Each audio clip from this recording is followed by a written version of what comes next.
AEW and WWE merchandise table. So via WrestleNomics, here is the WWE and AEW merchandise sales table for 2023 up to November 4th. Chris, put the thing up so we can see it together. So, I'll give you WWE's first. This is apparel only. In 10th place, and we'll go up, the Usos, Rhea Ripley, Eddie Guerrero. Right. Are we going up from 10? We're going up from 10. Okay. So Eddie Guerrero. Eddie Guerrero, yeah, if you can believe that. Wow. Let me have a look. WWE Generic, so that's at number 7. Yeah. New World Order at number 6. LA Knight at number 5.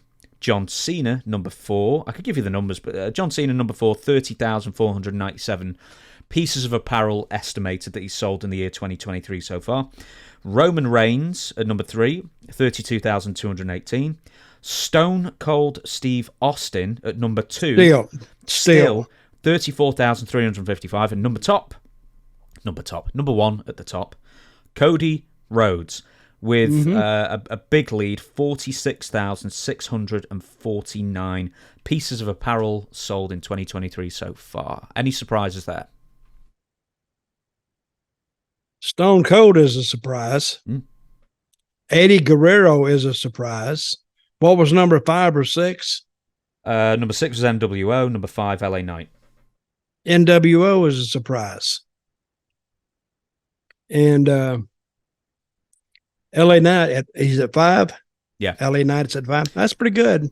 Is that a problem? So, I mean, what we're talking 1, 2, 3. 3 of the top 10 merchandise sellers are legacy characters who, I mean, the NWO done by 2002. Eddie died in 2005. Steve Austin was retired, gone from WWE full-time in 2004 after the Raw GM thing. This is 20 years plus, and these are still some of the most popular characters in WWE today. Stone Cold is he'll never get old. That Stone Cold is a part of the culture now. When you see somebody with the Stone Cold jersey on or a shirt on, it's part of the culture. Eddie Guerrero really surprises me. It really does. And the NWA. But the rest of them, what is number 3 again? Give me the top 5 again. I'll run through them all again. Usos, Rhea Ripley, Eddie Guerrero, WWE, NWO at 6, LA Knight at 5, John Cena at number 4, Roman Reigns, number 3, Steve Austin, number 2, Cody Rhodes, way out in front at number 1. Mm-hmm. That doesn't really surprise me. But, so name a babyface they pushed like Cody Rhodes, though. They have pushed him from the beginning. Now, we can say if Vince had been there, that would have been all. I don't know if Cody would be there. I don't know if Cody would be in the spot that he was in now. What helped Cody was actually, I hate to say this, but breaking his shoulder. Because he gave it when he was there. And this was before Vince went out, right? I think he went out at just the right time. Now, he was nursing his shoulder, but then he had time for the smoke to clear. And then he came back in.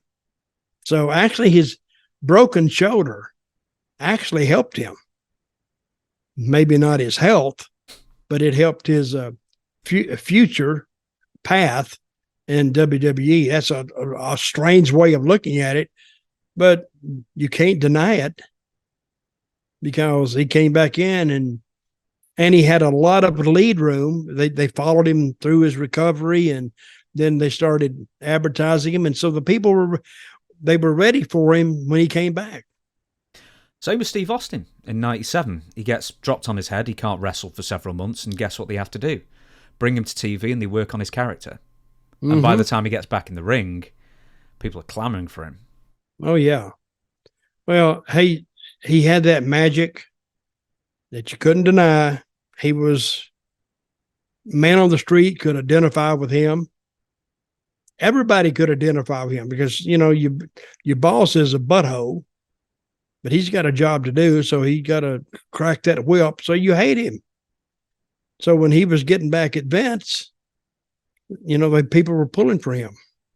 One more thing about the merchandise is the NWO merchandise. Now, I find this particularly interesting because I only found out recently, according to Eric Bischoff, that Kevin Nash and Hulk Hogan have a stake in NWO merchandise equaling 50% of the total royalties. WWE take the other 50%, and I imagine back in the day it would have been WCW. But not Scott Hall. Do you know why? Why? Because apparently Scott Hall was going through turbulent financial times at one point, and Kevin Nash bought his 16.3333 recurring stake in the NWO merchandise. So basically, bought him out, gave him a lump sum, and now Kevin Nash gets around 34%, rounding up, rounding down, and Hulk Hogan gets 16%.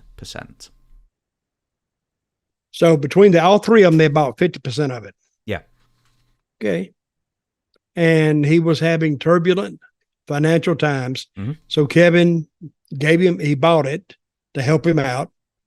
And now he gets 30-something% or 35% of the what's left over. Hey, no one ever called Kevin Nash not business savvy. No, I think he is.